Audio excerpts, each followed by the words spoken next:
تو اگلا ویلاگ کر اور اس کا موضوع رکھ کہ میرا باپ ایک ہے، میری ماں نیک ہے، اور اس کے اندر تو ان سارے سوالات کے جواب دے، کیونکہ اگر تو ان جوابات نہیں دے سکا تو تجھ سے ہم اس طرح کے سوالات کرتے رہیں گے اور تو ویلاگ میں بتاتا رہے گا کہ تیرے باپ ایک ہے اور تیری ماں نیک ہے، اس کی دلائل تو دیتا رہے گا، اور ہم یہ تجھے پیچھے لگا دیں گے اس کے کہ تو اپنے باپ کی ایک ہونا اور اپنی ماں کی نیک ہونا کو ثابت کرتا رہے. اتنے سوال کریں گے تجھ سے، کیونکہ جو حق ہوتا ہے نا وہ خود بہت بڑی دلیل ہوتا ہے، اور حق پرستی جو ہوتی ہے نا وہ دلائل سے بھری ہوئی ہوتی ہے.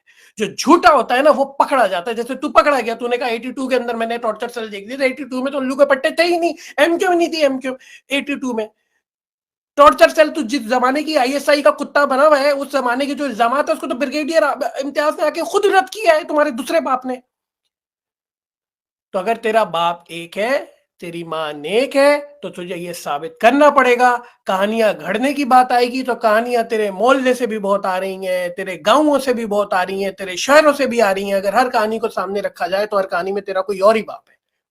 تو میں تو صرف آخر میں صرف اتنا کہوں گا کہ تجھ جیسو فوج کے کتوں کے لیے مصطفیٰ زیدی نے کہا تھا کہ آج تم رام کے مونس ہو نہ ہنومان کے دوست، تم نہ کافر کے ثنا خواہ ہو نہ مسلمان کے دوست، تم نہ الحاد کے حامی ہو نہ ایمان کے دوست، تم نہ اشلوک کے ساتھی ہو نہ قرآن کے دوست، تم تو سکوں کی لپکتی ہوئی جھنکاروں میں اپنی ماں کو اٹھا لاتے ہو بازاروں میں.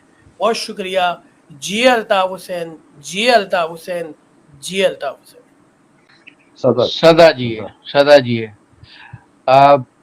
حسان بھائی، آپ نے اپنی گفتگو میں کتوں کا ذکر کیا ہے. ویسے کتوں کی طرف سے آ رہا اعتراض کی جی ہماری توہین کی گئی ہے، مطلب ہمیں آپ نے ادر میڈیسن ملا دیا.